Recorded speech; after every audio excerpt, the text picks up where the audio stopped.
The bulldozers came on a Tuesday morning in October when the Willamette Valley was still wrapped in its first cold fog of the season, and the apple trees on the southern slope of the Hensley farm were heavy with the darkest, deepest red fruit they had produced in 40 years. Three of them, D9 caterpillars, each one the size of a small house, rolling off the Mercer and Colton construction staging area with the particular unhurried certainty of machines that have never been told no. The operator of the lead machine, a broad-shouldered man named Ray Dunbar, had been handed a revised topographical map that morning. He had looked at it for 30 seconds, noticed that the property boundary line appeared to sit 12 acres deeper into his neighbor's land than the orange survey stakes driven into the actual earth suggested. He had looked up at those stakes. He had looked back at the map. Then he had picked up his radio, heard the voice on the other end, and climbed into the cab without another word. The fog swallowed them as they crossed the fence line. The first tree they hit was an 80-year-old rootstock that Gus Hensley had acquired from an estate sale in Polk County in 1971, a gnarled and enormous thing with bark the color of old iron and branches that spread 20 feet in every direction. Gus had spent 3 seasons coaxing it back to health before grafting his own experimental scion onto its ancient skeleton. The hydraulic arm of the excavator swung once.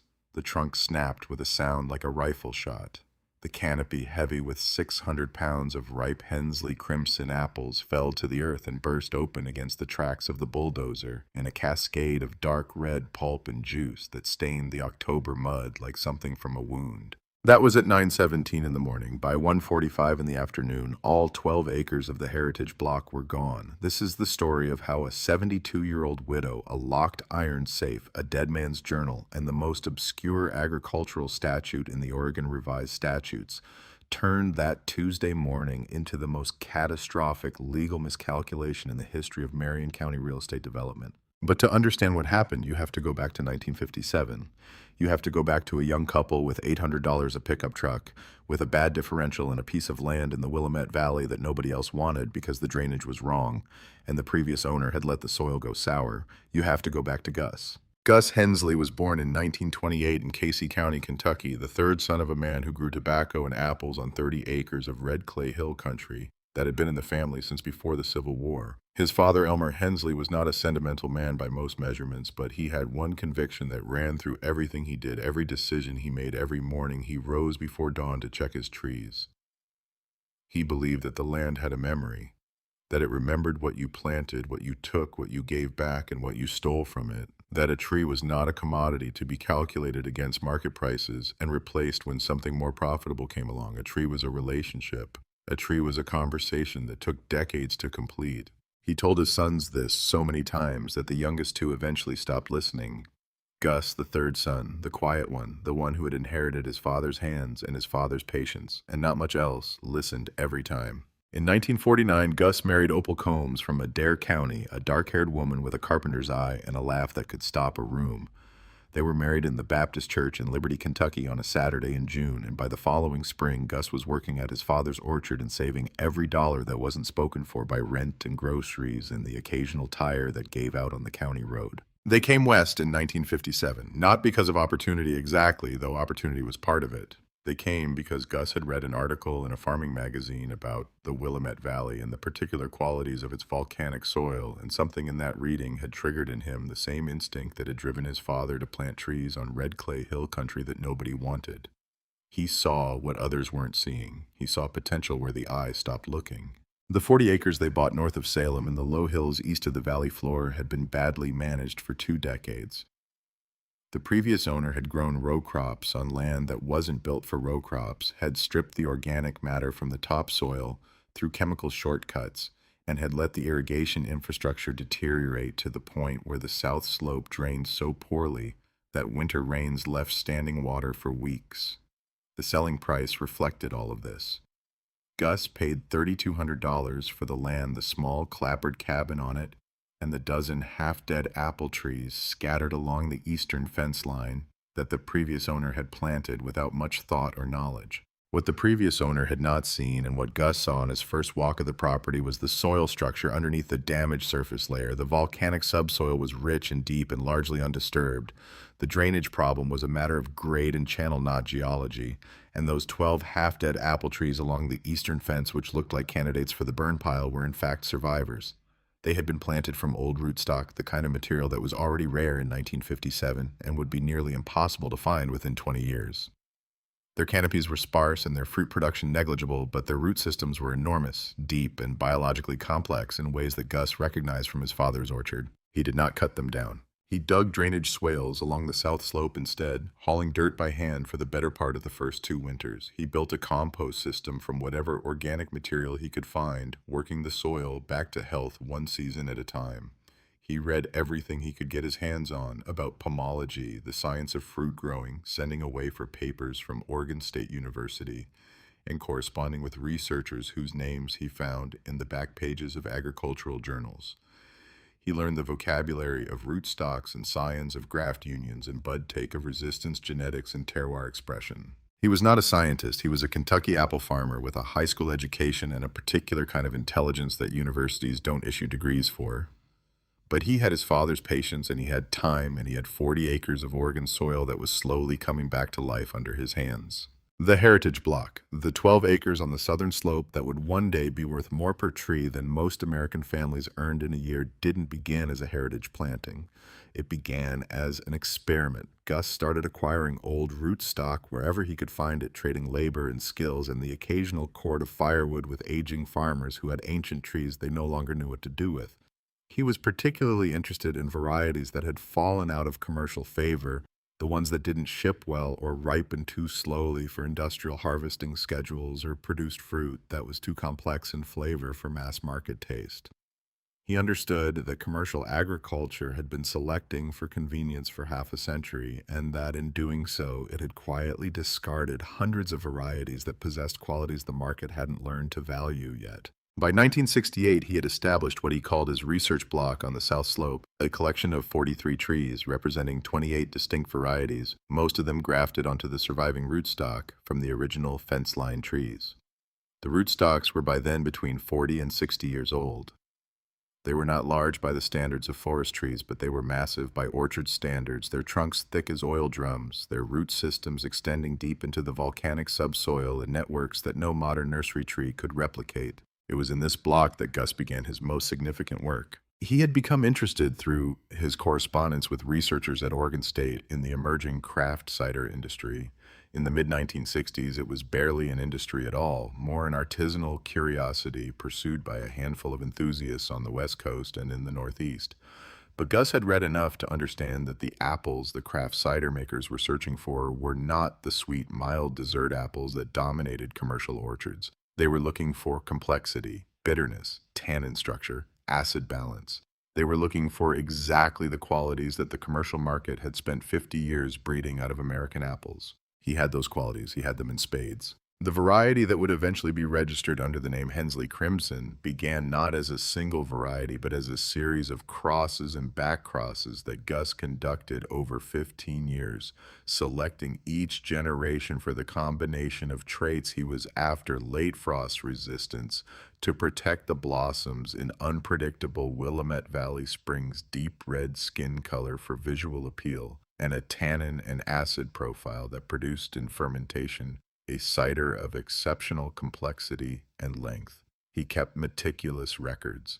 Every cross, every selection, every failure, every promising result was recorded in the series of ledgers he kept in the study of the farmhouse, written in the precise and careful hand of a man who understood that memory was not enough. The breakthrough came in 1986, when a seedling from his 5th round of selection produced fruit that stopped him in the middle of the orchard.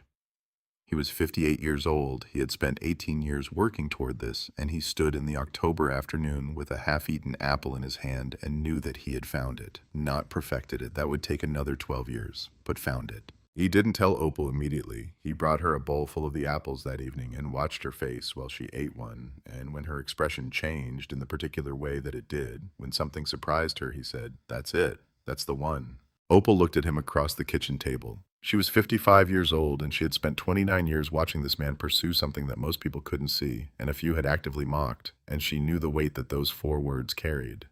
The journal entry for that date, October 14th, 1986, reads as follows. The selection is producing consistently. Tannin profile is correct. Acid balance is where it needs to be. Frost resistance held through the April event last spring with no blossom loss. This is not the end. This is the beginning of the final work. Opal tasted it tonight. She knows. He wrote that last sentence twice. By 1998, the Hensley Crimson was complete. The word proprietary in the context of plant genetics means something specific and legally significant. Gus Hensley had not simply grown an apple. He had, through 30 years of deliberate selection, crossing, and documentation, produced a distinct and novel variety with a definable and consistent genetic identity. The meticulous records he kept constituted, in the language of agricultural law, adequate documentation of the variety's development, uniqueness, and stability. In March of 1998, Gus Hensley signed two documents. The first was a contract with a specialty cidery in Seattle, a preliminary agreement to purchase the entire Hensley Crimson harvest, pending quality evaluation of the first commercial-scale crop expected in 2001. The terms were significant enough that Gus and Opal spent a long evening discussing them at the kitchen table and went to bed feeling for the first time in years that the farm was genuinely secure. The second document was an agreement with the National Plant Germplasm System, a division of the United States Department of Agriculture, registering the heritage block on the south slope of the Hensley property as a site of critical agricultural biodiversity. The agreement carried federal recognition of the block's significance and the varieties it contained. It also carried in a set of subordinate clauses that Gus understood and noted in his journal with characteristic brevity protections that would become relevant in the event of unauthorized damage or destruction. Gus did not tell Opal about the second document. He put it in an envelope sealed. It wrote her name on the front and placed it in the iron safe under the braided rug in the study. He wrote in his journal, "O will know what to do if the time comes. She always has." In July of 1998, 4 months after signing those documents, Gus Hensley died of a sudden heart attack. He was 70 years old. He died in the orchard, which was where Opal had always expected him to die, and which seemed to her in the weeks and months afterward not a tragedy of location, but a completion. She buried him beside the creek under the old white oak, per his instructions. She spread his ashes at the base of the tree on a cold January morning with only Norma Caswell beside her, Norma having driven over from her horse property 3 miles east without being asked the way Norma had always done things. Opal was 67 years old, alone for the first time in 49 years and in possession of 40 acres of land that she did not fully understand, a safe whose contents she hadn't inventoried, and a farm operation that she had participated in for 5 decades without ever having to manage by herself. She managed it. Not easily, not without cost. She hired seasonal workers in the first years, 2 and sometimes 3 young men from the surrounding area who knew enough about orchards to be useful and enough about respect to keep their mouths shut when she corrected them. She took 2 classes at Oregon State's extension program in pomology, sitting in rooms full of people 30 years younger than her and taking notes in the precise handwriting Gus had always admired. She kept his ledger system, maintaining the records of every tree in the heritage block with the same discipline he had applied, though she would say years later that her discipline came from stubbornness where his had come from love. By 2001, when the first commercial crop of Hensley Crimson came in, she had the farm running with the calm efficiency of a system that had been refined over decades. The cidery in Seattle sent a representative who spent 2 days in the block, tasting fruit and taking samples, and who called from Portland on the drive home to tell Opal that they wanted to formalize the contract. The number he named was not what Gus had anticipated in 1998. It was larger. The craft cider market had grown faster than anyone had predicted. The qualities that Gus had spent 30 years engineering were exactly what the most demanding producers in the Pacific Northwest were looking for, and they were willing to pay for access to a supply that no one else could replicate. Opal wrote the figure in the margin of the kitchen calendar. She looked at it for a moment, then she said, "Well, Gus, you were right." She said this to the ceiling. By September of 2003, the contract with the Seattle cidery had been renewed and expanded. The heritage block was carrying the heaviest crop in its history. The Hensley Crimson trees were so loaded with fruit that Opal had her workers prop the lower branches with wooden stakes to prevent breakage. The apples were dark, almost mahogany in the October light, and the smell that rose from the south slope on warm afternoons was extraordinary, a complex sweetness with an edge of ferment beneath it that drew visitors to the fence line and stopped them there. The Mercer and Colton Ventures construction staging area was already operating on the 300 acres to the west and south. Opal had been aware of Mercer and Colton Holdings when they were acquiring land in the area in 2001 and had received their first inquiry by mail in the spring of that year. She had set the glossy brochure aside without finishing it. A phone call from a polite young woman in July had been concluded in under 2 minutes. A second phone call from a less polite young man in October had been concluded in under 1 minute. In the spring of 2002, Dalton Mercer came himself. He drove up the gravel drive in a black SUV that was cleaner than anything that had any business being on a farm road, wearing an Italian suit that Norma Caswell later described accurately as the kind of garment that makes a man look like he has never been uncomfortable in his life. He stepped out without invitation, walked to the farmhouse porch, and smiled at Opal with the practiced warmth of a man for whom warmth is a professional tool. He was 51 years old, broad-shouldered, with the easy physical confidence of someone who has never been told his presence was unwelcome. He had been in real estate development for 25 years. He had acquired land in 8 Oregon counties. He had never failed to close a deal that he had decided he needed. He introduced himself. He admired the farm. He said he got right to the point, though he had been circling it for 30 seconds before he actually arrived there. The property, he told her, was the missing element in a development that would bring significant economic benefit to the county. He was prepared to offer $2,500,000, cash. Above agricultural zoning market value, she could move to the coast, travel, enjoy her retirement. Opal was sitting in the wooden chair on the porch, a mug of black coffee in her hands, her boots showing the clay soil of the south slope. She listened to all of it.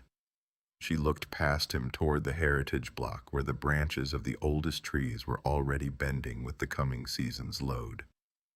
She said, "My husband's ashes are under the oak by the creek, Mr. Mercer. Everything on that south slope was grafted by his hands. This farm is not a missing element, and it is not for sale." Dalton Mercer's smile adjusted itself. The warmth didn't vanish exactly. It recalibrated. He told her she was an elderly woman living alone, that farming was difficult work, that property taxes would rise as the urban growth boundary shifted, that she was holding back progress for the sake of sentiment, that she should take the money before the situation became difficult.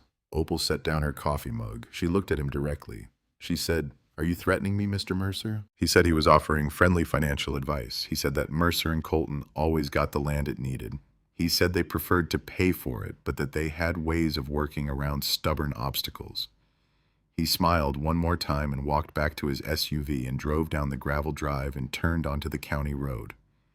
He did not look in his rearview mirror. Opal picked up her coffee and went back inside. She sat at the kitchen table for a while, not drinking, just sitting. Then she got up, went to the study, moved the braided rug, opened the iron safe, and looked at the envelope Gus had left her without opening it. She put it back and closed the safe. Not yet, she thought. Not yet. The campaign that followed was methodical and deliberate and designed to look like a series of unrelated misfortunes. In the fall of 2002, Mercer and Colton successfully petitioned the county to reroute a drainage canal on the property line. The rerouting was presented as a routine infrastructure improvement. The effect was to increase winter runoff onto the northern pasture of the Hensley farm, creating flooding in an area that had drained cleanly for 40 years. Opal's winter hay crop was destroyed. She had to purchase feed through the cold months at significant cost. In January of 2003, the Marion County Sheriff's Office received 4 anonymous complaints about noise from agricultural equipment at the Hensley property during pre-dawn hours. The complaints were technically baseless given Oregon's agricultural exemption laws, but they consumed 2 hours of Opal's time and paperwork and created a record that Mercer's legal team could potentially reference in future proceedings. In March, a chain-link fence appeared along the full length of the Hensley property's western boundary, positioned precisely on the legal line, but fitted with privacy screening of a height that blocked the scenic view of the valley from the farm's main work areas and drove a visual wall between the Hensley property and what had been open agricultural land. Heavy construction equipment operated within 50 feet of the boundary line during work hours, filling the air with diesel exhaust and the grinding of heavy machinery. Opal hired a surveyor to verify her boundary markers. She drove her tractor when the work needed doing, regardless of the hour. She continued to tend the heritage block. 2 of her seasonal workers quit in April. A third left in June, citing concern about the situation with the development company. She found replacements, younger men from farther away who had no existing relationships with the development company's local contractors and who came to work each day without apparent anxiety. The summer of 2003 was the most difficult since Gus died, not because of any single event, but because of the cumulative weight of constant low-level pressure, the sense of being watched and documented and slowly surrounded. Tom Brierly, who ran a hazelnut operation 2 miles north and who had sold his lower 20 acres to Mercer in the spring under terms he now bitterly regretted, drove by twice a week and stopped at the end of the drive without coming up. He never said anything. The stops were themselves a kind of communication. Rufus Dinkins, the dairy farmer, east of Norma Caswell's property, had sold his road frontage to Mercer in January and was in the process of discovering what it meant to have a development company as the owner of your access easement. He appeared at Opal's kitchen table one evening in August, a large man in his 70s with the particular expression of someone who has made a mistake he cannot unmake, and sat for an hour drinking coffee and not quite saying what he had come to say. When he left, Opal stood on the porch and watched his truck go down the drive and thought, if I go, they all go. She did not intend to go. In September, with the Heritage Block at the peak of its heaviest crop in 40 years, Mercer sent a final written offer, $2,800,000, with a 30-day acceptance window. His attorneys had worded the accompanying letter carefully, noting that the company was proceeding with infrastructure planning regardless of the property's ownership status and that certain easement and utility corridor decisions would need to be made in ways that could significantly affect the farm's operational viability going forward. Opal read the letter at the kitchen table. She set it aside. She went out to the south slope and spent the afternoon checking the propped branches, examining the fruit-making notes in Gus's ledger format about the crop's condition and the estimated harvest window. She wrote best yield in the block's history. Gus would have been insufferable about it. Then she wrote underneath not selling. Dalton Mercer, in his office in Portland, was looking at a construction timeline that was running 8 months behind schedule. The investors behind the Ridgeline Reserve, as his marketing team had named the luxury subdivision, were asking questions.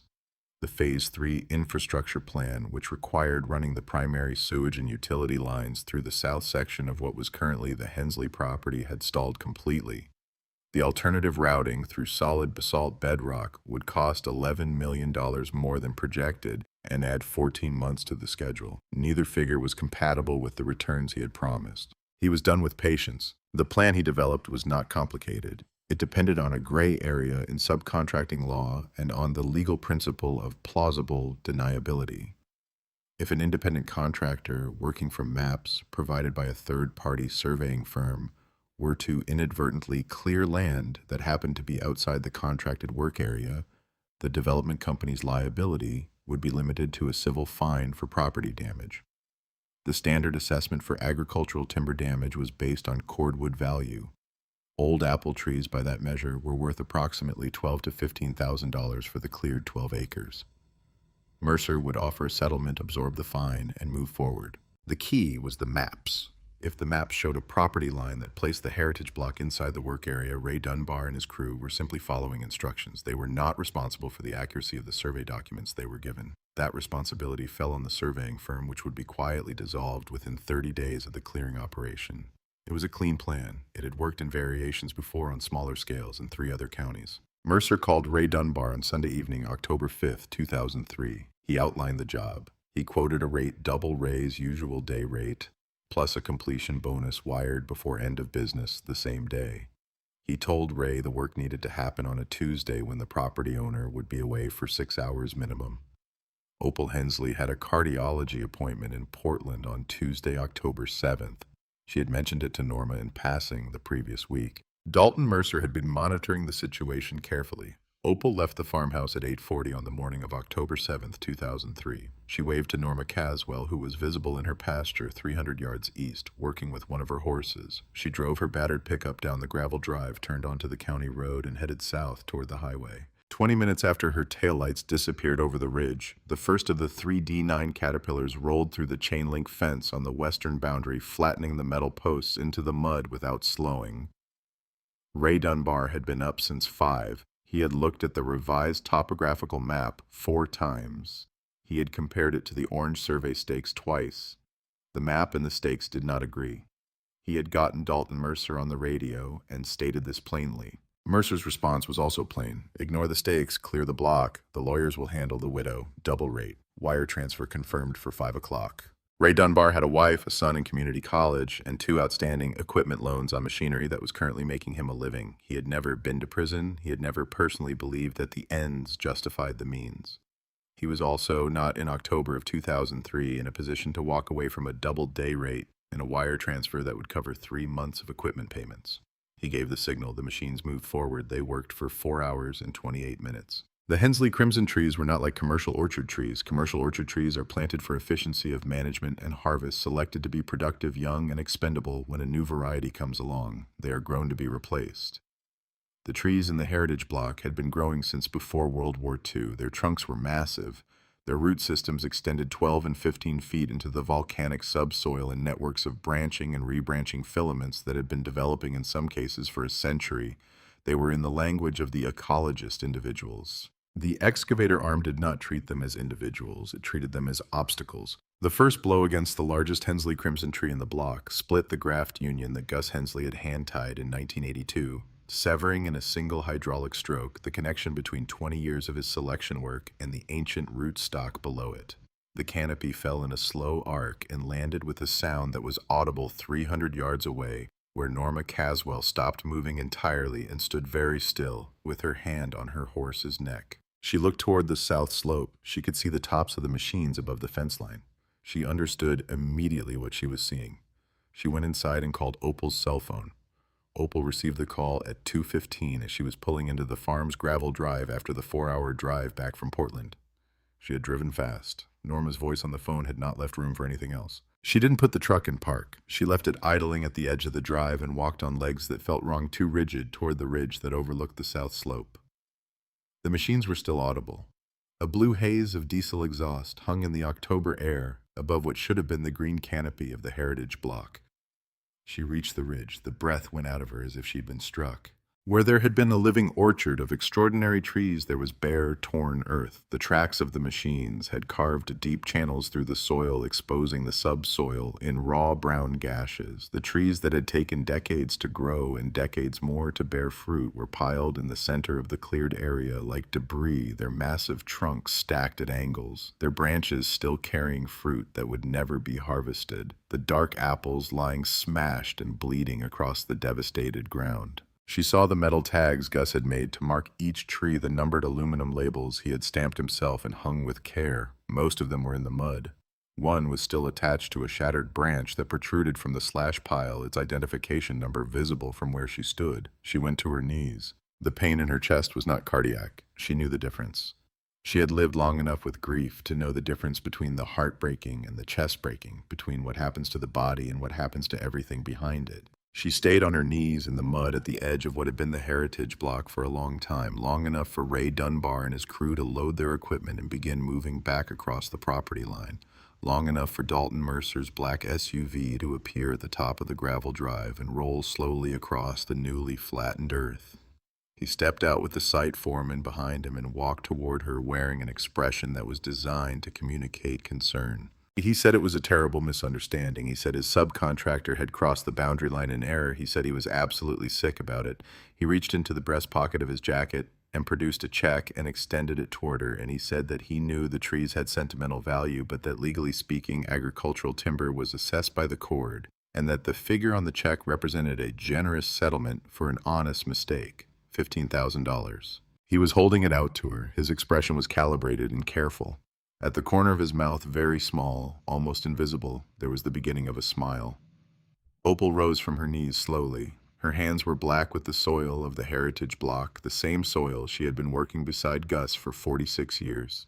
She stood upright. She looked at the check in Mercer's extended hand without taking it. She looked past him at the slash pile. She saw the metal tag on the protruding branch. She walked to it. She pulled the tag free of the broken wood. She turned it over in her hands.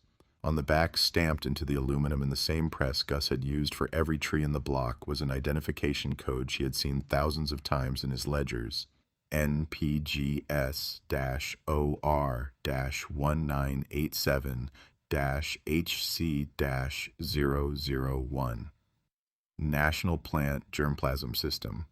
Oregon, 1987, Hensley Crimson, tree number 1. She stood with the tag in her hand for a long moment, the sound of the machines fading in the distance, the smell of cut wood and crushed fruit and diesel in the October air. The grief in her chest was still there. It did not leave. But something moved through it and past it and settled in its place, cold and clear and very, very quiet. She turned and looked at Dalton Mercer. She said, "You think this is timber, Mr. Mercer?" He frowned. He said he supposed it was old fruit wood, good for smoking meats. She said, "Keep your check." She said, "You didn't cut firewood. You trespassed on private property and destroyed a federally registered plant genetics bank. You are going to regret the name Hensley." She walked back toward the farmhouse without looking at him again. She heard him call after her. She heard him tell her that if she tried to sue, his lawyers would drag it out until she was dead. She heard him tell her to take the $15,000. She went inside. She moved the braided rug in the study. She opened the iron safe. She took out the sealed envelope that Gus had left her, the one with her name on the front, in his handwriting, the one she had looked at and replaced without opening 5 years ago when everything was still too raw and too close to be touched. She opened it now. Inside was a single document. United States Department of Agriculture National Plant Germplasm System Site Registration Agreement dated March 4th, 1998. Below it was a handwritten note in Gus's journal hand. "Oh, I hope you never need this, but if you do, take it to a lawyer who understands farmland. Don't let them tell you the trees were just trees. They were never just trees." She sat at the desk in the study for a long time reading the document. The light changed outside the window as the October afternoon moved toward evening. The farm was quiet in the way farms are quiet after something terrible has happened, with the particular stillness of a place whose normal sounds have been interrupted and not yet resumed. She picked up the telephone and called information. She asked for the number of an attorney in Portland who handled agricultural property disputes. The name she was given was Silas Whitford. She called the following morning. Whitford's assistant answered and asked the nature of the matter. Opal said federal timber trespass, 12 acres, 47-year proprietary rootstock, USDA site registration. There was a pause on the line that told her something. Whitford took the call himself within 30 seconds. He asked if she could come to Portland. She said she could come that afternoon. Silas Whitford's office occupied the second floor of a building on Southwest Jefferson that smelled of old paper and radiator heat, and the particular mustiness of a practice that had been doing one thing for a very long time. He was 58 years old, with silver hair cropped close, and the kind of face that had been made angular by decades of sitting across tables from people who were lying to him. He had spent 31 years handling agricultural disputes, water rights conflicts, and timber law cases across Oregon, Idaho, and Washington. He had never lost a case involving ORS 105.810. Most attorneys in Oregon did not know what ORS 105.810 was. Opal arrived at 4:30 on a Wednesday afternoon. She wore her good clothes, the gray wool suit she kept for funerals and banking appointments. She carried a manila folder that she set on his desk with the deliberateness of someone placing something fragile. She said, "They bulldozed my heritage block. 12 acres, every proprietary graft, every century-old rootstock. They left me a check for $15,000 and called it an accidental timber trespass." She paused. "She said I want to destroy them, not sue them. Destroy them." Silas Whitford opened the folder. He was quiet for a long time. He turned pages slowly, reading with the focused attention of a man for whom every word in a document has potential weight. He read the NPGS site registration agreement. He read the citery contracts. He read the pages of Gus's botanical ledgers that Opal had photocopied and organized in chronological order. He read the preliminary appraisal she had done herself on the back of an envelope, working from what she knew about the block, which was everything. He removed his reading glasses and looked at the handful of crushed Hensley crimson apples she had placed beside the folder without comment. He said, "Opal, when Mercer's man stood on your property and told you it was a mapping error, was anyone else present?" She said, "Norma Caswell saw the machines from her pasture. She called me. She was at the property within 40 minutes of my return," he said, "and Mercer himself spoke to you on the cleared ground." She said, "He handed me a check and told me to take it before I hired a lawyer." A slow and particular kind of smile crossed Silas Whitford's face. It was not a warm smile. It was the smile of a man who has just seen something he has been looking for. He said, "Then Mr. Mercer has made a fatal miscalculation.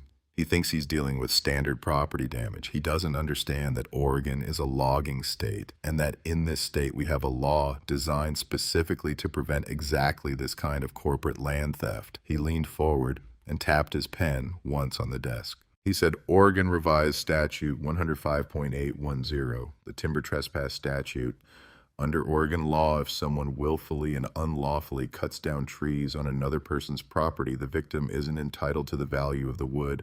The court is mandated to award treble damages. Whatever those trees were worth, the penalty is multiplied by 3.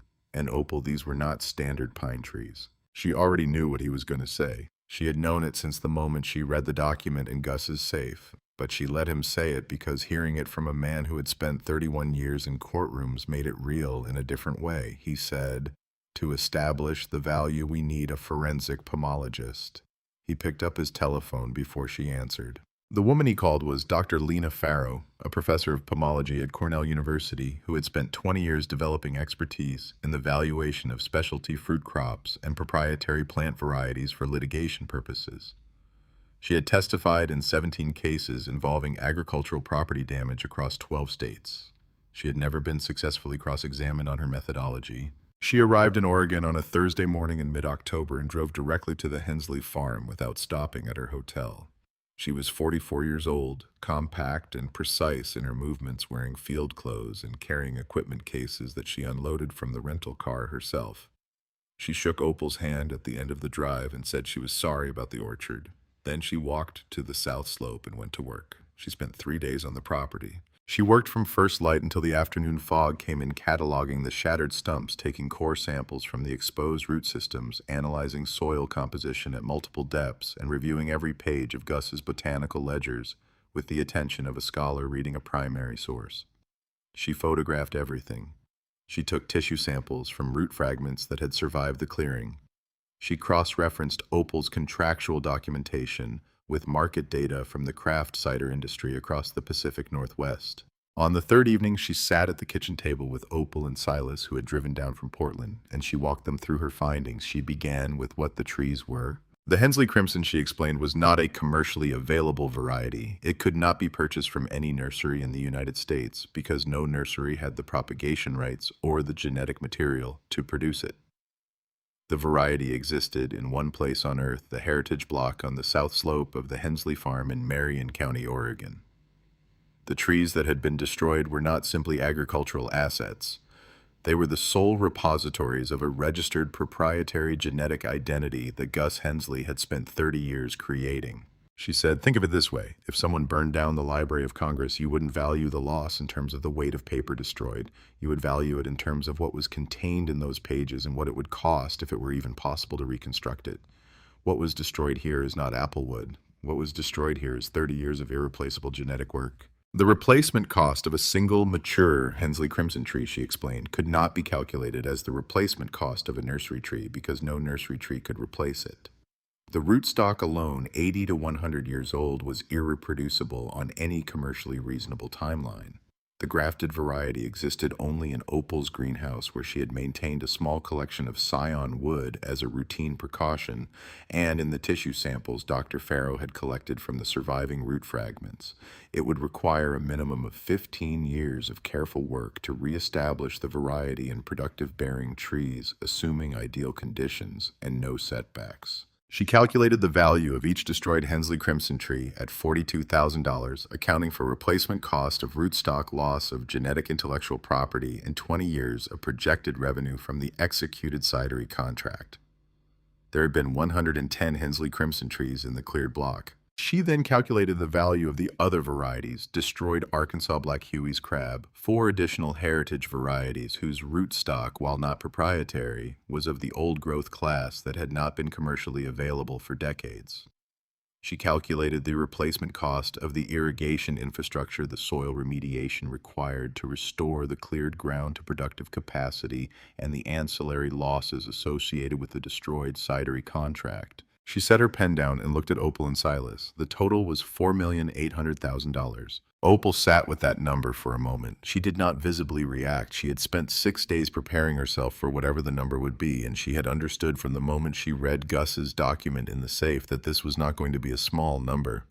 But there is a difference between understanding abstractly that a number will be large and hearing it stated plainly at your kitchen table. Silas Whitford looked at Dr. Farrow. He said, "And under ORS 105.810, Dr. Farrow said treble damages would apply if the trespass is found to be willful and malicious. Silas said it will be found to be willful and malicious. He looked at Opal. He said 4.8 million tripled is 14.4 million, plus attorney's fees and court costs, plus punitive consideration if the judge finds the conduct egregious, which this conduct clearly is. The kitchen was quiet for a moment. Opal said, "Good, file it." The process server reached Dalton Mercer's office on a Tuesday morning 3 weeks later. He was reviewing architectural renderings of the Ridgeline Reserve's planned clubhouse when the man came through without stopping at the reception desk and set a legal filing approximately 200 pages thick on his glass desk. Mercer picked it up, expecting the nuisance suit he had discussed with Derek Stroud, the kind of filing that small-time agricultural lawyers occasionally put together to extract a modestly improved settlement. He expected to see a number in the range of $50,000 to $75,000. He expected to spend 20 minutes on the phone with Stroud and then return to his renderings. He flipped to the damages section. He read the number. He set the filing down. He picked it up again. He read the number again. He called Derek Stroud on the direct line without touching the filing again. He said 14.4 million. She's suing us for 14.4 million. Stroud's response took a moment. He said, "I've read the filing, Dalton. I had a copy messengered this morning. Mercer said it's apple trees. Get this dismissed." Stroud said, "I can't get it dismissed. They have federal registry documents. They have a forensic valuation from Cornell University. They have the site registration agreement from the USDA. And they filed under the timber trespass multiplier, which means the base valuation of 4.8 million has been tripled as a matter of statutory right. This isn't a nuisance suit. This is a death sentence." Mercer said, "It's trees. They were old apple trees on a 40-acre farm." Stroud said they were a federally registered proprietary botanical collection. "Dalton, you didn't destroy her trees. According to this filing, you destroyed a living patent. The difference in legal terms is the difference between breaking a window and burning down a museum." There was a silence on the line. Stroud said, "The board is going to panic. The Phase 3 investors are going to pull out, pending the litigation. You need to understand what this means for the timeline." They pulled out on a Friday afternoon. 3 separate investment groups representing 60% of the development funding for the Ridgeline Reserve's Phase 3 construction notified Mercer and Colton Ventures in writing that they were suspending their commitment pending resolution of the pending litigation. The construction sites went quiet over the following week. The half-built infrastructure sat in the Oregon rain without workers. The foundation pours that had been scheduled for November were postponed indefinitely. Dalton Mercer had built his company over 23 years through a combination of aggressive acquisition, careful financial structuring, and the particular kind of confidence that comes from never having encountered a problem that money couldn't solve or lawyers couldn't outmaneuver. He had never been in a lawsuit that he had not settled on terms favorable to himself. He had never faced a plaintiff who had federal documentation and irreplaceable property and a Cornell forensic expert. He told Derek Stroud to prepare a defense around the accidental surveying error. He told him to make Ray Dunbar the story. He said, "If the subcontractor misread the maps, it's a subcontractor problem. Get that established." Stroud said he would see what he could do. What Stroud could do was construct a plausible narrative around the mapping error, one that placed the responsibility on Ray Dunbar's excavation company and on the third-party surveying firm that had supposedly produced the revised topographical map. The strategy had a formal legal name which Stroud used in his briefings to Mercer's board, and an informal name which Stroud used only when talking to himself. The informal name was throwing Ray Dunbar under the bus. Ray Dunbar understood this within 2 weeks of the suit being filed. He had received assurances from Mercer and Colton that the company would provide legal support in any proceedings arising from the October clearing operation.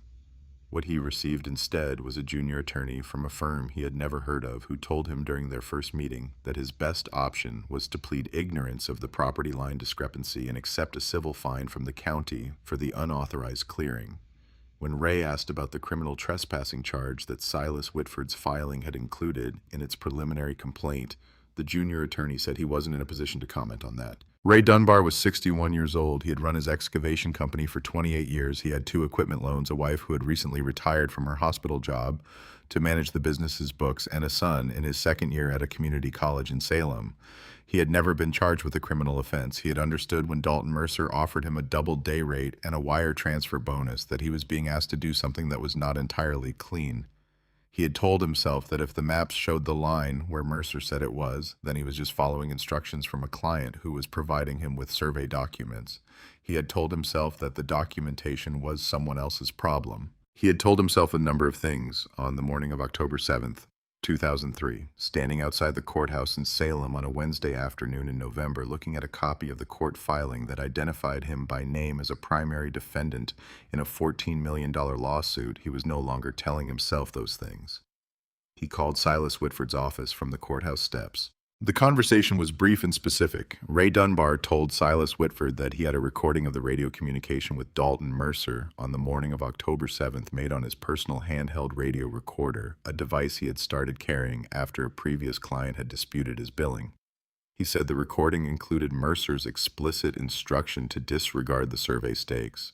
He said he also had the original wire transfer confirmation for the double day rate and the bonus payment deposited before 5 o'clock on the day of the clearing as Mercer had promised. He said he wanted a deal. Silas Whitford drove to Salem the following morning. The community subplot was also developing in directions that Dalton Mercer had not anticipated. Tom Brearley had lived in the Willamette Valley for 37 years. He had sold his lower 20 acres to Mercer in the spring of 2003 under financial pressure that he had not fully disclosed to his family, and he had spent the subsequent months watching the construction activity on what had been his land, with the particular misery of a man who has done something he cannot undo. He was 68 years old, a large, deliberate man who had been raised in a family that did not discuss regret. When the lawsuit was filed and the details began circulating through the farming community via the informal channels that carried news in rural Oregon, Tom drove to the Hensley farm on a Tuesday evening and sat at Opal's kitchen table for 40 minutes drinking coffee and not quite saying what he wanted to say.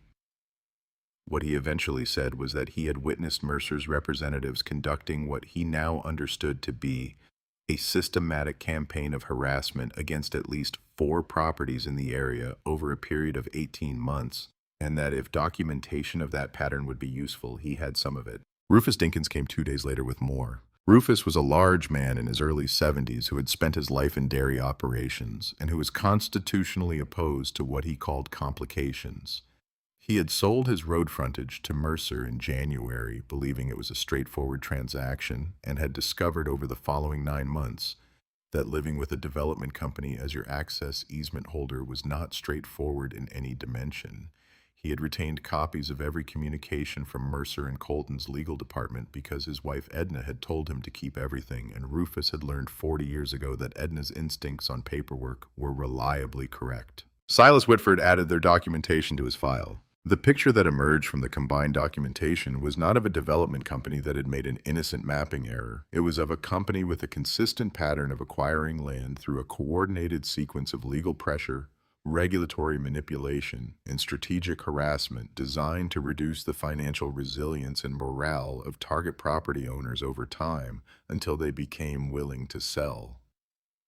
The Hensley farm had been subjected to all elements of this pattern: the drainage rerouting, the anonymous complaints, the fence and the construction noise, the coordinated departure of seasonal workers, all of it documented, all of it traceable, all of it consistent. Silas Whitford filed a supplemental brief in December that significantly expanded the scope of the case. Meanwhile, Opal was managing the farm. The cidery in Seattle had not pulled its contract. The representative had called in early November after the suit was filed, and the story had begun appearing in Oregon agricultural publications, and had said with considerable feeling that they stood by their agreement and were following the proceedings with interest.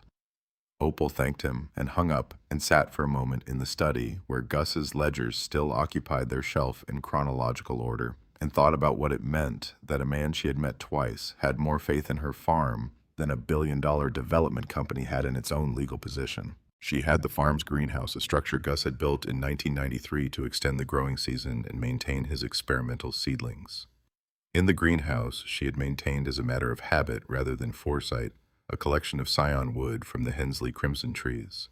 The scion wood had been collected in late winter before the bulldozers came as part of her routine annual practice. It was not enough to reestablish the block immediately.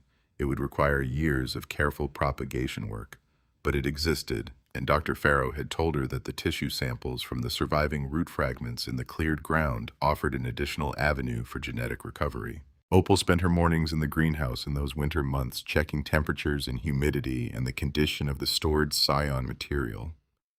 The work was familiar and repetitive, and required the kind of attention that leaves no room for other thoughts. She found this useful.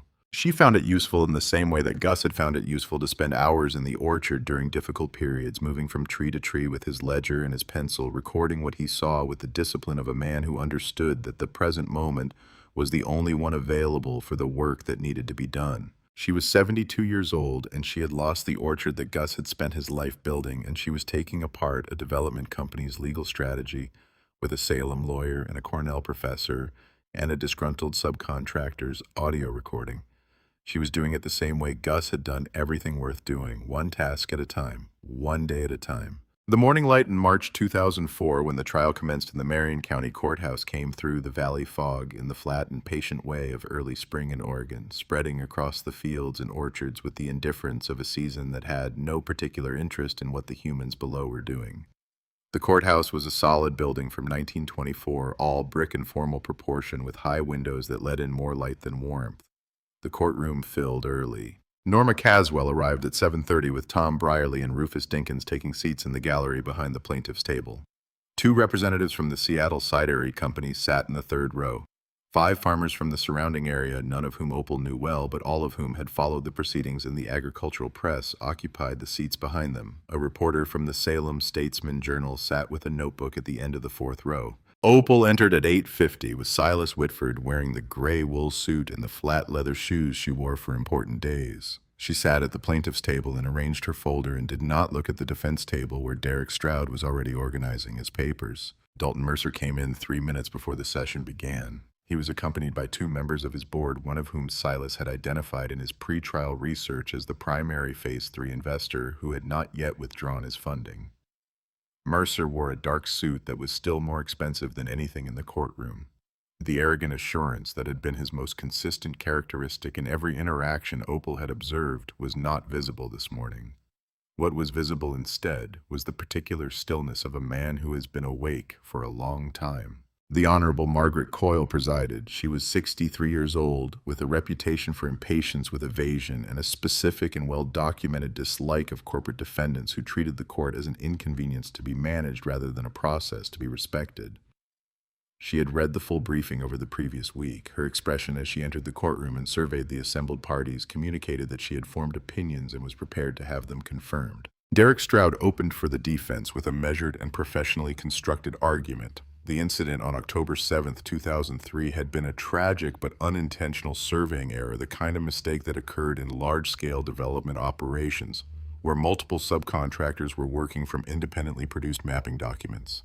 His client had responded immediately and in good faith, offering a settlement figure consistent with standard industry practice for accidental timber clearing.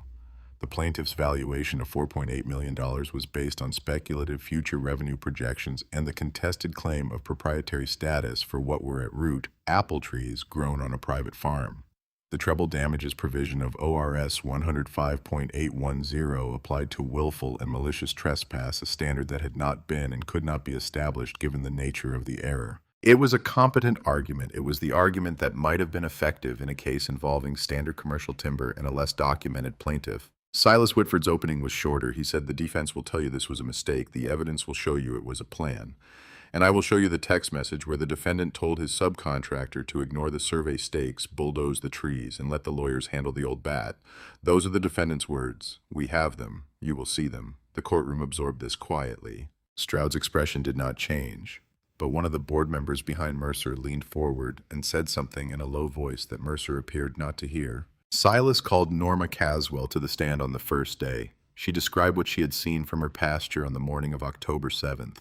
The machines crossing the fence line, the survey stakes which she had walked past hundreds of times and recognized as the orange boundary markers of the Hensley property being crushed under the tracks of the lead bulldozer. Stroud cross-examined. He asked how far she had been from the clearing operation. He asked whether she could be certain at 300 yards that the stakes she had observed were specifically USDA registered boundary markers rather than general survey stakes of the kind placed by construction crews for internal reference. Norma Caswell looked at him with the expression of a woman who has spent 30 years handling horses and has therefore developed a reliable sense of when someone is trying to make her doubt what she knows. She said she had walked past those stakes every day for 11 months since they were placed. She said she knew what color they were and where they were and what they marked the same way she knew the fence post on her own property. Stroud thanked her. Dr. Lena Farrow testified on the second day. She was on the stand for 4 hours. She walked the jury through the science of rootstock age and value, the genetics of proprietary variety development, the federal registration process, and the methodology she had used in producing her valuation. She used visual aids. She explained what it meant that the heritage block's rootstock was between 80 and 100 years old. She explained what the Hensley Crimson was and what it had taken to create it and why no amount of money could simply go to a nursery and buy a replacement. She said, "In my 20 years of forensic pomology, I have testified in cases involving orchards that were damaged by flood, by fire, by equipment accidents, and by deliberate destruction. I have never been asked to value a loss of this specific character because I have never encountered a case where what was destroyed was not a crop, but a lifetime of scientific work embodied in living organisms that existed in no other form on Earth." Stroud's cross-examination of Dr. Farrow lasted 2 hours and accomplished nothing of consequence. She was not a witness who could be made to doubt her own findings. The third day covered the pattern of harassment documented by Tom Brierly and Rufus Dinkins. Silas entered their documentation into the record and called both men to the stand. Tom Brierly testified in the careful, measured way of a man who has thought hard about what he is going to say and is going to say it exactly that way. Rufus Dinkins testified in the blunt and undecorated way of a man who does not see any value in language that does not mean what it says. On the fourth day, Silas called Ray Dunbar. Ray Dunbar was a large man who moved with the careful deliberateness of someone who has spent his adult life around heavy machinery and has developed through proximity to things that can kill you a habit of economy and motion. He was 61 years old with the heavy forearms of a man who had run excavation equipment since he was 23, and he walked to the witness stand without looking at Dalton Mercer's table. He was sworn in. He sat. He placed his hands flat on the railing in front of him. Silas Whitford stood and said, "Mr. Dunbar, on the morning of October 7th, 2003, did you receive a communication from Dalton Mercer regarding the clearing operation on the Hensley property?" Ray said, "I did." Silas said, "What form did that communication take?" Ray said, "He called me on my radio. It was the second call that morning. The first one was from my site coordinator. The second one was directly from Mr. Mercer," Silas said. "And what did Mr. Mercer say to you in that communication?" Ray said, "He told me to ignore the stakes. That was the first thing he said. I had told my coordinator that the stakes on the ground didn't match the boundary line on the map he'd given me. That's why Mercer called directly. He said, ignore the stakes. He said, bulldoze the trees. He said, let the lawyers handle the widow. He said he'd double my rate and wire the transfer by 5 o'clock. The courtroom was very quiet. Silas said, "Mr. Dunbar, do you have a record of this communication?" Ray reached into the breast pocket of his jacket and removed a microcassette tape in a small plastic case. He set it on the railing. He said, "I've been recording client communications on job sites for 9 years. Started after a contract dispute in Yamhill County. I have the original tape and 2 copies. My attorney provided the court with a certified transcript last Friday." He looked at Silas, who nodded. Ray said, "He also said I'd be taken care of if anything came up legally." Those were his exact words. "I'd be taken care of." He said it twice. Silas said, "Mr. Dunbar, I'm going to ask you to describe in your own words what you saw when you crossed the boundary line of the Hensley property on the morning of October 7th. Ray was quiet for a moment. When he spoke, his voice was steady, but carried something that it had not carried before. He said, "I saw the orange survey stakes. They were placed at regular intervals along the line. They were fluorescent orange. You couldn't miss them in the fog because they were the brightest things out there. I saw them before I crossed. My lead operator saw them. We both knew what they marked." He stopped. He said, "I've been in this business 28 years. I know what a survey stake looks like and what it means. When you drive a machine through a marked boundary line, you know you're doing it. There's no version of that where you don't know." Silas let that statement stand in the air of the courtroom for several seconds. He said, "Mr. Dunbar, you mentioned that Mr. Mercer offered you double your standard rate and a wire transfer bonus for this job." Ray said, "Yes." Silas said, "Did you receive that wire transfer?" Ray said, "I did. Before 5 o'clock that afternoon, as he promised." Silas said, "Your Honor, I'd like to enter into evidence Plaintiff's Exhibit 14, which is a certified bank record confirming the wire transfer from Mercer and Colton Ventures, LLC, to Dunbar Excavation, Inc., dated October 7th, 2003, in the amount of $47,000. Judge Coyle said, "Admitted." Silas said, "Thank you, Mr. Dunbar. No further questions." Derek Stroud stood for cross-examination with the expression of a man who has arrived at a river crossing to find the bridge washed out and must decide whether to swim. He was a competent attorney, and he had known since the morning of the fourth day when he received Silas Whitford's final witness list and saw Ray Dunbar's name at the top that the morning was not going to be good. He had spent the previous evening working through his options. The options were limited. He said, "Mr. Dunbar, isn't it true that you had financial incentive to cooperate with the plaintiff's legal team rather than the defense?" Ray said, "I had incentive to tell the truth before I lost my contractor's license and my freedom." Mr. Mercer's lawyers made it clear they were going to make this my fault entirely. That clarified my thinking. Stroud said, "You're not a lawyer, Mr. Dunbar. You may have misunderstood the nature of your legal exposure." Ray said, "I understood the nature of a man who promised to take care of me and then sent me a junior lawyer from a firm I'd never heard of and told him to tell me to plead ignorance." Stroud moved on. He asked about the timeline of events, the visibility in the fog, the specific sequence of radio communications. Ray answered each question with the flat precision of a man who had gone over these events in his own head several hundred times and had no uncertainty left about any of it. Stroud concluded his cross-examination in 40 minutes. When he sat down, the board member who had been leaning forward behind Mercer stood up, gathered his briefcase, and walked out of the courtroom. He did not come back. On the fifth day, Silas called Opal Hensley to the stand. She walked from the plaintiff's table to the witness stand with the steady composure of a woman who had decided exactly what she was going to say and was prepared to say it without amendment. She was 72 years old in her gray wool suit, and she sat in the witness chair with her hands in her lap and looked at Silas Whitford with the calm attention of someone who is prepared to say exactly what is true and not one word more. Silas took her through the history of the farm, slowly and carefully. He wanted the jury to understand what they were deciding about, not just in legal terms, but in human ones. He asked her about Gus. He asked about the rootstock, the research block, the 30 years of work that had produced the Hensley Crimson. He asked her to explain in her own words what made the heritage block different from a conventional orchard. She said, "Every other orchard you've ever seen, the trees were bought from a nursery. They were produced to a commercial standard. If you wanted more of them, you called the nursery. Gus's trees couldn't be bought from anywhere because they didn't exist anywhere except on our south slope. He made them out of existing material, the same way a craftsman makes something out of raw wood. The difference is that a craftsman's work sits on a shelf. Gus's work was alive. You can't make a copy of something living in the same way you can copy a piece of furniture." A juror in the second row, a retired man in his mid-60s, wearing a flannel shirt and the hands of someone who had spent his life in physical work, was watching her with the unguarded attention of a person who is hearing something he already understood articulated for the first time. Silas asked her about the morning of October 7th. She described coming home. She described the ridge. She described what she saw when she looked down at the south slope. She described it with the same flat and specific language she used for everything, without embellishment, without emotional performance, and the restraint of her telling somehow made it worse than elaboration would have. The jury heard a woman describing the destruction of 46 years of her husband's work, the way she would describe an account of something she had read in a report.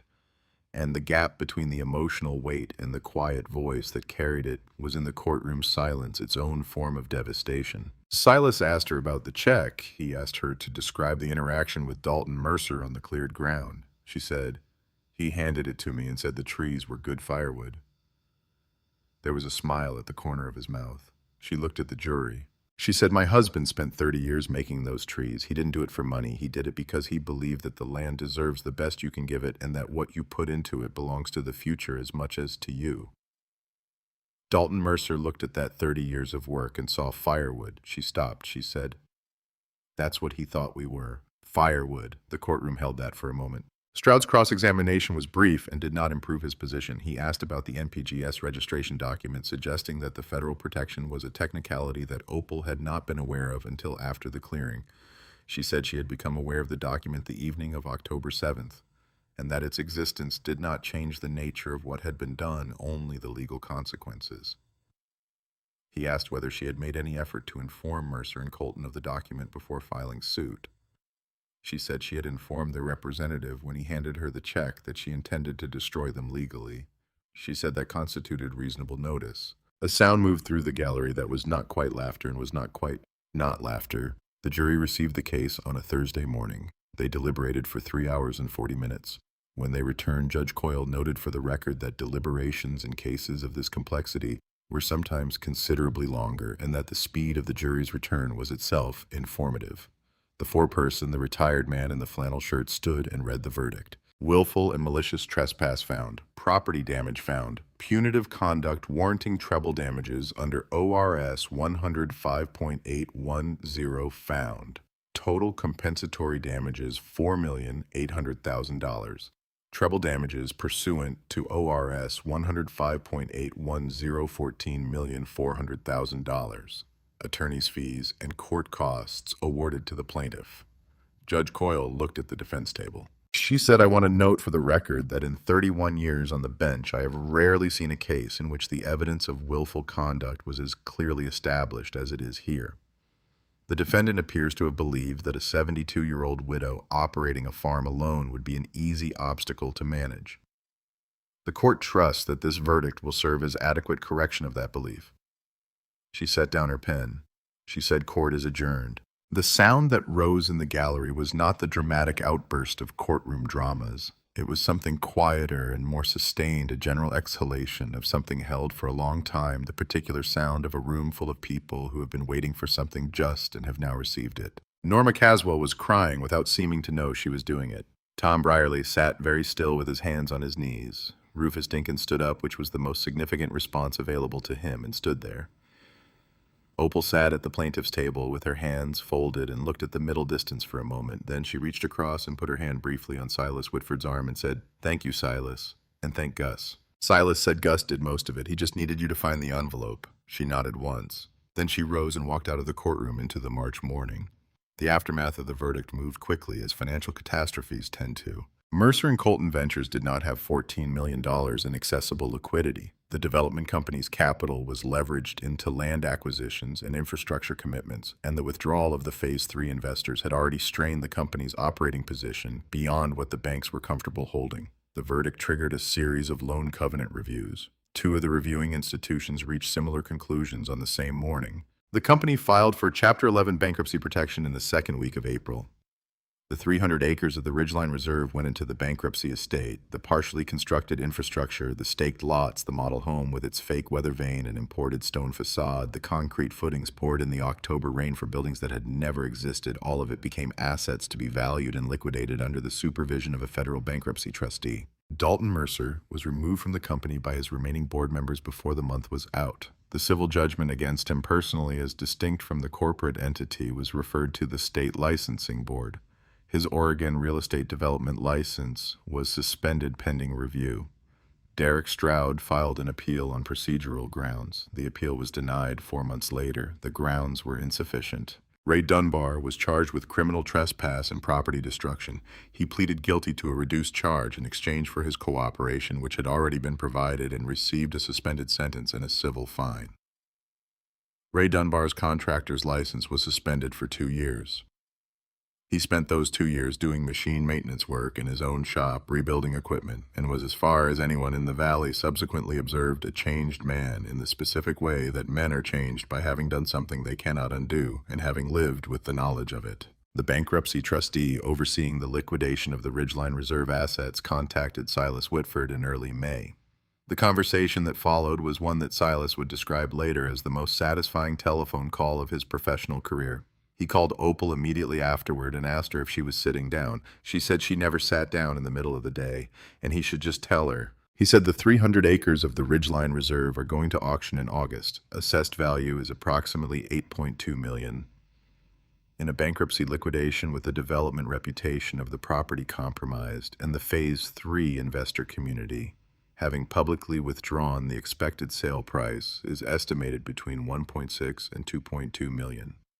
Opal said, "And we have $14.4 million in judgment funds." Silas said, "We have $14.4 million in judgment funds, plus we are first in the payment priority as the judgment creditor." He let her do the arithmetic. She said, "How much land does that make total?"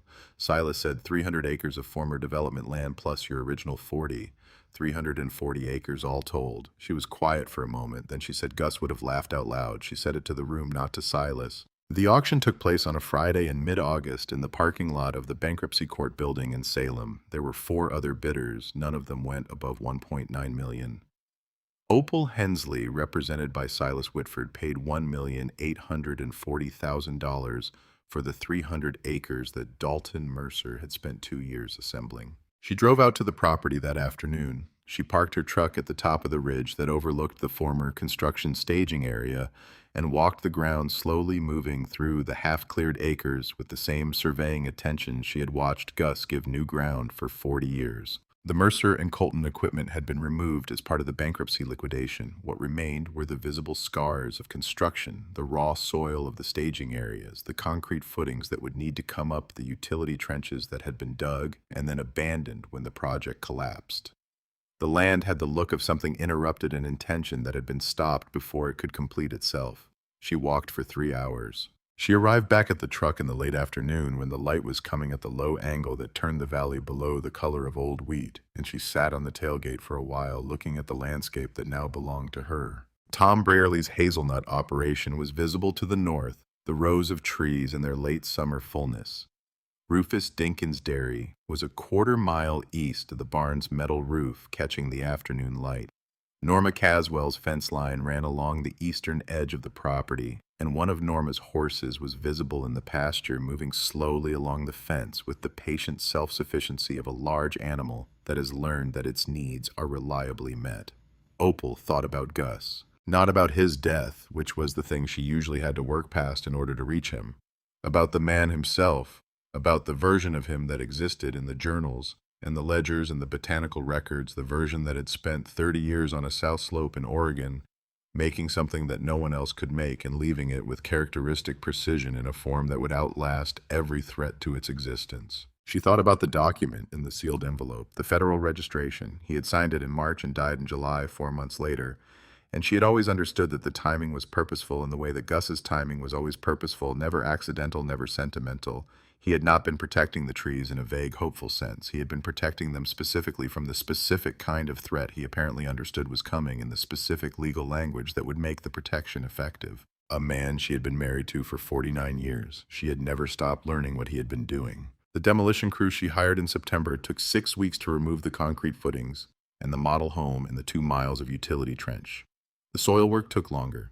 She contracted with the Oregon State University Extension Service and with Dr. Lena Farrow's network at Cornell to assess the land's condition and develop a restoration and planting plan. The volcanic subsoil on the former Mercer property, she was told, was structurally similar to what existed under the heritage block, a fact that she received without surprise and with something that was close to satisfaction. The propagation of the Hensley crimson from the scion wood she had collected and the tissue samples from the surviving roots had been underway since November of 2003, managed by Dr. Farrow's team in collaboration with Oregon State.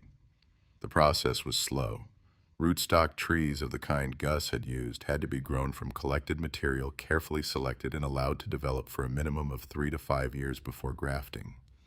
The grafted trees would require another 8 to 10 years of growth before bearing at commercial scale. Opal Hensley was 72 years old. She knew exactly what she was building and for whom. The first planting day was a Saturday in October of 2004, exactly 1 year after the bulldozers. The morning was cold and clear, the kind of Oregon fall morning that arrived as if the sky had been cleaned, the light coming sharp and long across the valley. Opal was at the south slope of the new land before 7, before anyone else, standing in the frost-stiffened grass at the edge of what had been the Mercer staging area, looking at the ground that had been stripped and treated and prepared for trees. Tom Brierly arrived at 7:15 with his truck and his 2 sons, who were in their 40s and who had grown up on the hazelnut farm and knew what they were doing with their hands. Rufus Dinkins came with his son-in-law and a truck bed full of equipment. Norma Caswell brought 4 workers from her property and the kind of coffee that Opal associated with people who understood that outdoor work in October required commitment from the first cup. Dr. Farrow had flown in from Cornell. She arrived with a graduate student and a car full of planting materials and documentation. The young trees were small. That was the truth of it, the thing that required adjustment in every observer who had come expecting something more immediately impressive. They were rootstock seedlings, 3 years old, barely knee-height, looking not much like the dominant and ancient things that had occupied the heritage block, and certainly not like the source of a $14 million lawsuit. But Opal had been watching small trees become large ones since 1957. She knew the timeline, and she had no argument with it. They planted that day for 10 hours. 312 trees, a combination of rootstock seedlings for the long-term restoration of the Hensley Crimson, and established grafts of other heritage varieties from the propagation program trees that would bear fruit in 3 to 5 years, and provide the block with production continuity while the primary restoration proceeded. The work was systematic and physical and conducted mostly in silence, the way work of that weight tends to be conducted. At the end of the day, when the light was going and the valley below was filling with the low purple of an autumn dusk, Opal walked the length of the new planting. 312 small trees in their lines, staked and mulched and set into the volcanic soil that Gus would have approved of, the soil that had the right structure and the right depth and the right memory. She stopped at the end of the row nearest the old property line. She stood for a moment with her hands at her sides. She said quietly to the darkening valley and the first stars appearing above the ridge and the particular piece of ground that she and Gus had turned into something that now covered 340 acres of it. "All right, Gus. We're planted." In the years that followed, the Gus Hensley Pacific Northwest Botanical Sanctuary grew with the deliberate patience of the man whose work it honored. By 2007, Oregon State University had established a formal research partnership with the sanctuary, assigning graduate students to the restoration project each season and contributing to the documentation and academic preservation of the variety's development history. Gus's botanical ledgers were digitized and archived. His records became a teaching document used in Oregon State's pomology curriculum as a model of long-term, systematic variety development. By 2008, the first grafted trees of the restored Hensley Crimson were producing fruit. It was not the full production of the mature heritage block, not yet, not for many more years. But the fruit was correct. Dr. Farrow confirmed it in a technical report that used language she later admitted was more emotional than scientific.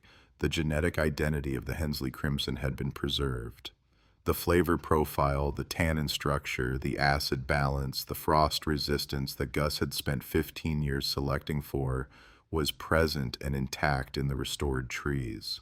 The work had come through. The cidery in Seattle released its first Hensley Crimson cider in the spring of 2009. They sent Opal 12 cases and a letter that she kept in the desk drawer in the study on top of Gus's journals. Tom Brierley's operation continued north of the property line, his two sons increasingly involved in the management. Rufus Dinkins retired from daily dairy operations in 2006 and appeared at the sanctuary on planning days with the reliable regularity of a man who has decided that this is where he is needed and has no intention of discussing it further. Norma Caswell remained as she had always been, the neighbor who appeared without being asked when something needed to be done. Silas Whitford drove down from Portland every spring to walk the orchard. He did not charge for these visits. He said he owed Gus Hensley an apology for having doubted very briefly in October of 2003 that the case was as strong as it was. Opal told him he was welcome anyway. On a morning in October of 2009, 6 years after the bulldozers, Opal Hensley walked the full length of the sanctuary. She was 78 years old, and she moved more deliberately than she once had. But the quality of her attention to the ground and the trees was unchanged, the same comprehensive and patient observation that Gus had taught her by example over half a century. She stopped at the spot on the south slope where the first Hensley Crimson tree had stood, the 80-year-old rootstock that the excavator had taken with a single blow on the morning of October 7, 2003. In the years since the clearing, the root system of that tree had not died entirely. The volcanic subsoil had preserved the lower root mass, and from it, encouraged by Dr. Farrow's team, and by the conditions that Dr. Farrow had described as remarkable, 3 shoots had grown in the season since the clearing. They were not large. 12 years would pass before they bore fruit at commercial scale. But they were alive, and they were Hensley Crimson, and they had grown from the roots that the bulldozer had not been able to reach. Gus had built the heritage block knowing that depth was the only guarantee. He had planted into volcanic subsoil at depths that made commercial orchardists raise their eyebrows, feeding root systems that went far enough down to be beyond the reach of anything happening at the surface. It was the same instinct that had led him to register the block with the federal germplasm system, the same understanding that anything worth building needed to be protected at a level that ordinary threats could not access. The machines had taken what was visible. They had not been able to take what was underneath. She stood at the base of the 3 young shoots for a long time. Then she reached into the breast pocket of her jacket and took out the metal identification tag she had pulled from the wreckage of the slash pile on the afternoon of October 7th, 2003, the tag she had been holding when she told Dalton Mercer what he had really done. She had carried it in her jacket pocket every day since, the way some people carry photographs, the way others carry things that have no name but serve the same purpose. NPGS-OR-1987-HC-001. The first Hensley Crimson tree registered and numbered by a man in 1987, who understood that the work he was doing belonged to the future. She hung the tag on the nearest of the 3 young shoots on a low branch at eye level, the same way Gus had hung every identification tag he ever made at eye level where it could be read without bending. She stepped back. The tag turned slowly in the October breeze, aluminum catching the morning light, the stamped numbers and letters readable from where she stood, NPGS-OR-1987-HC-001. She had spent 6 years asking what it meant that a man who died in his orchard had spent the last months of his life filling out federal paperwork. She understood it now. He had not been protecting the trees from what was coming. He had known in the way that men who spend their lives studying long timelines come to know things, that what he had made would outlast any particular threat if it was deep enough and documented enough, and if someone was left who knew where to look. He had trusted her with the finding. She turned and walked back toward the farmhouse, the metal tag behind her, catching the light, the 3 young shoots standing in their row, with the unremarkable determination of living things that have not been told they were supposed to fail.